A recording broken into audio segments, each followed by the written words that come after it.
The water pump in the 85 Nissan Datsun 720 here is making grinding clunky noises, so we're going to jump right into replacing that.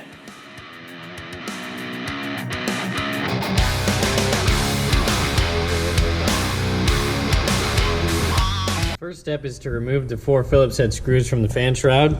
The driver's side ones are quite simple, while the passenger side ones are way down in the hole there. So you'll have to take care to get those out. They can be a little crusty if they've been on there for a few years. Your next step is to remove your upper radiator hose. If you have a drain in your radiator, you can drain some coolant out the bottom into your green catch basin, but if you do not have a drain or a usable drain, you're just gonna have to start taking radiator hoses off and deal with the mess. Try not to let it get on anything important, especially your alternator, because it can damage critical components.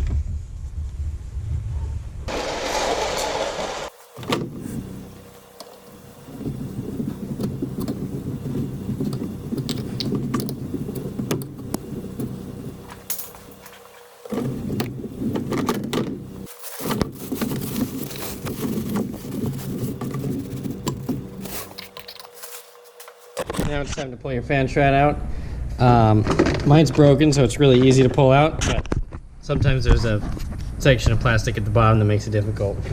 Be cautious to not damage any of your fins while you remove that. As you can see, there's some play in the fan there, which was the cause of the noise.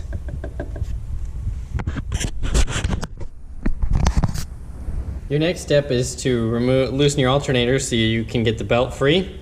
You're going to loosen the 14mm bolt at the top here on the bracket first. The bolts on the bottom are 17mm, and you just need to loosen the 2 of them. When removing the belts, it can be helpful to slightly loosen this nut on the tensioner to get it to slide down properly so you can remove the belt. Now you have the belts out of the way, you can remove the bolts from the water pump housing, which will take a while, and you'll just need to use a combination wrench. If you have a model equipped with power steering, you may think you need to remove the whole pump, but you don't. There's a small supporting mount bracket here that's held on with 3 12mm bolts. You just need to remove those 3, then you can get your water pump out. You also have to take your radiator out to get the fan off. Once you get your radiator removed, that's held in by 4 10mm machine screws here, then you can pull your water pump off at the housing there.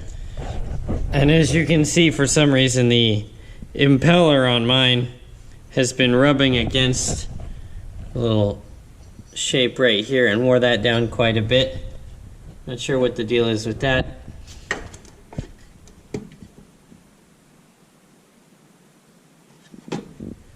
Just a little bit of debris from that.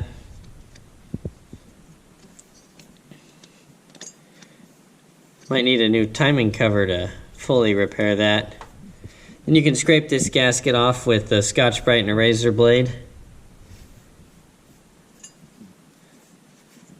Looks like a little RTV was on there too. That's not the best.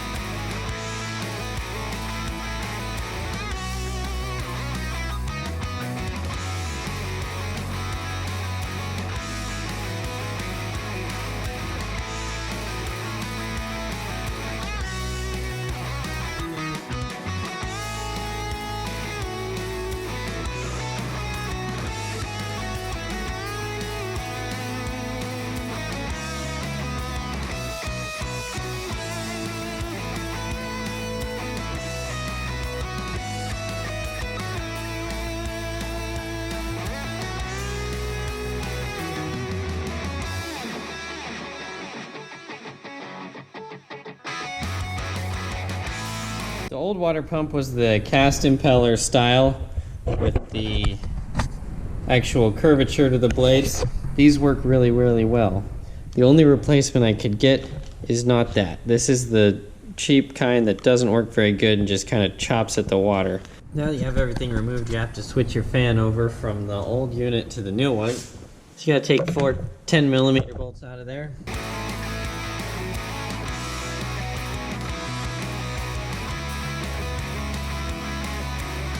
Once your fan's removed, you need to take the longer bolts out of the old water pump.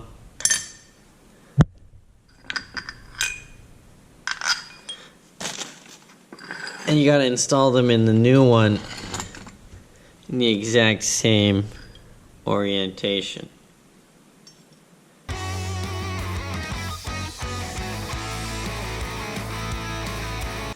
Clean some of the slime off of those.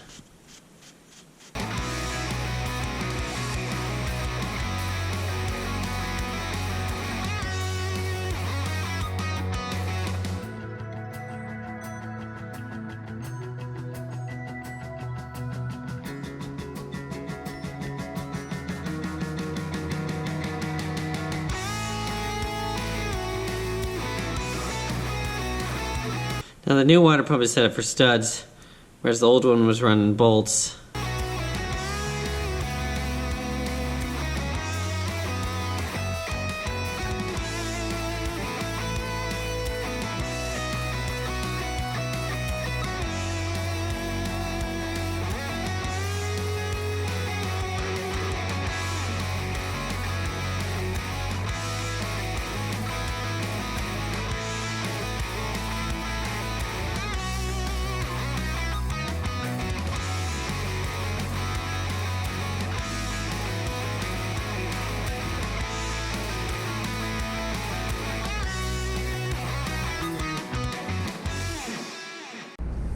Okay, now that all the studs are removed, we can install the fan on the new unit here.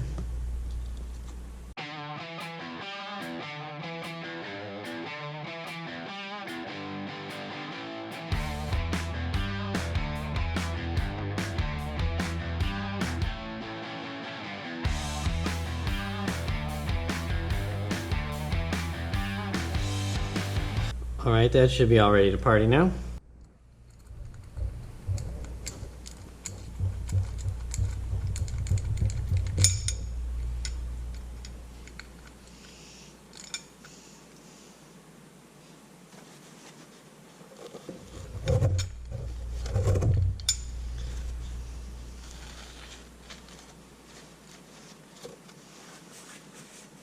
Now that everything has a clean and dry mating surface, it's time to coat everything in gasket sealer. It's like RTV for Datsuns, and install your new gasket.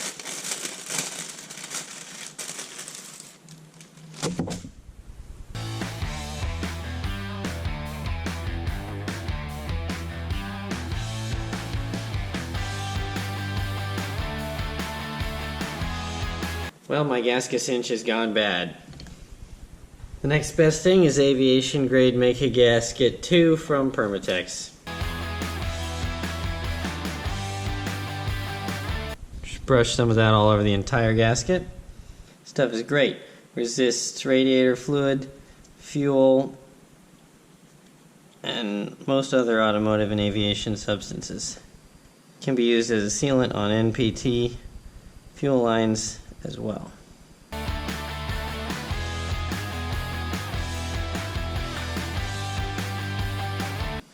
Now once you get this stuff on here, the clock is ticking and you need to get your pump installed ASAP.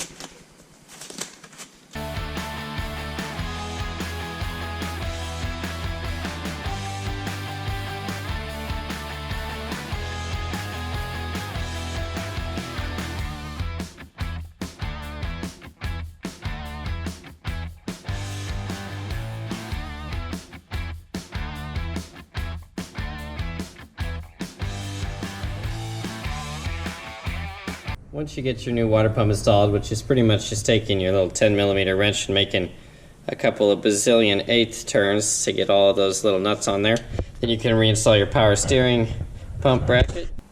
Okay, now that you have your new fan and water pump and clutch installed, it's time to start putting things back in. And the order, that's really important, or you might have to take something back out again. So first you're going to put in your fan shroud, then your radiator, then install your hoses, and then attach the fan shroud.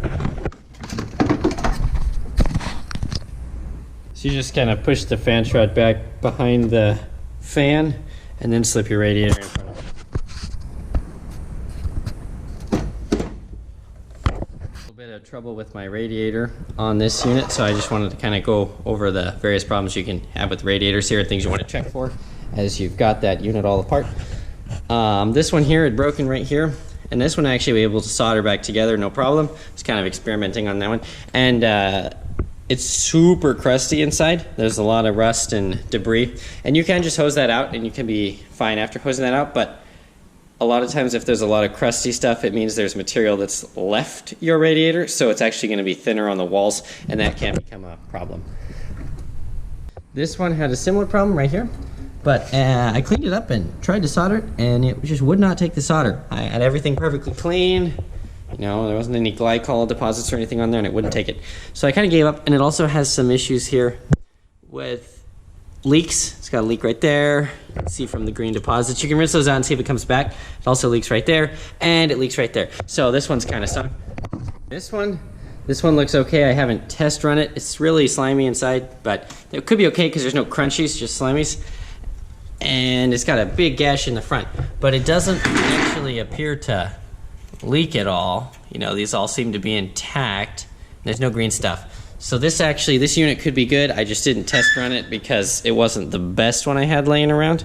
I would give this one a send. And then this is the unit I got in here. This one's actually all the way from Arizona, and it's been professionally repaired at the bottom. You can see there's some, you can't see it in the video, but there's some crunched tubes down there that have been resealed, so that's working pretty mint. I got a new radiator cap on there because mine was old, and it's also a perfect time to replace your hoses just while you're in there if you haven't done that yet, and your belts because you can have those off. The new Gates water pump is working good. I was a little concerned because it's not the cast impeller style, which I do prefer the cast impellers. I think they're better. I think they were better designed from the factory just with the way they're curved and handle the water.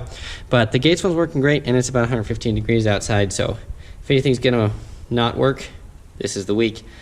The Permatex Make a Gasket aviation grade is working great. I do still prefer the gasket cinch for this application because the gasket cinch stays pliable a little bit longer. The dry time is a little slower. So it's the aviation grade Make a Gasket is perfect for fuel fittings, things like that. But with the water pumps and intake manifold gaskets, I still prefer gasket cinch.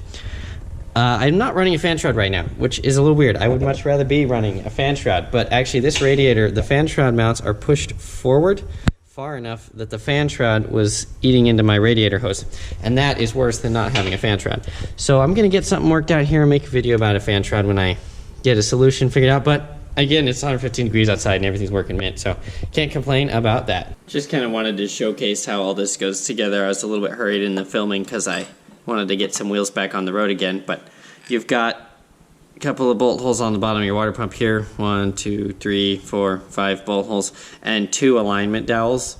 When you go to take it out, it might look like there's something stuck in there, but it's just these 2 alignment dowels. Don't try and drill those out. I've done that before on a different rig. It wasn't the best idea. So it all just fits together nicely, and these units tend to get stuck on there, especially if they're old, you know, the gasket's, you know, 30 years old or whatever, and you have to knock them a little bit with a hammer. But before you do that, you just want to check and make sure that you've got all the bolts out. And if you do remove the bolts from the water pump, or your new water pump doesn't come with bolts, you got to make sure to keep them all right in the correct order, because they're all different lengths, and if you put a long bolt in a short bolt hole, it'll break off, and that's really a disaster. This water pump, the bearing was so bad, and that's why this has a lot of motion to it, and that's why I had to replace it, because it was actually wiggling around and took some chunks out of this right here on the unit that's in the engine. I opted to not replace the timing cover because I think there's still enough material left there on the one that's installed, and it seems to be working fine. It's about 110, 115 degrees outside here, and it's working pretty good, so I say we're pretty much set on that. For selling me that radiator down in Arizona, bud, that's awesome. Really appreciate that right now. Everything's working mint. I've got a couple of pieces of timing cover floating around in my coolant. I can see them when I open the radiator cap, so I'm gonna hose those out, and we should be mint after that. And I also, fan shroud would be nice because it's a little more efficient for the fan and a little bit safer just to keep your fingers out of there. So once I get those things resolved, that'll be great. But right now the 720 is working flawless, so I'll see you in the next video.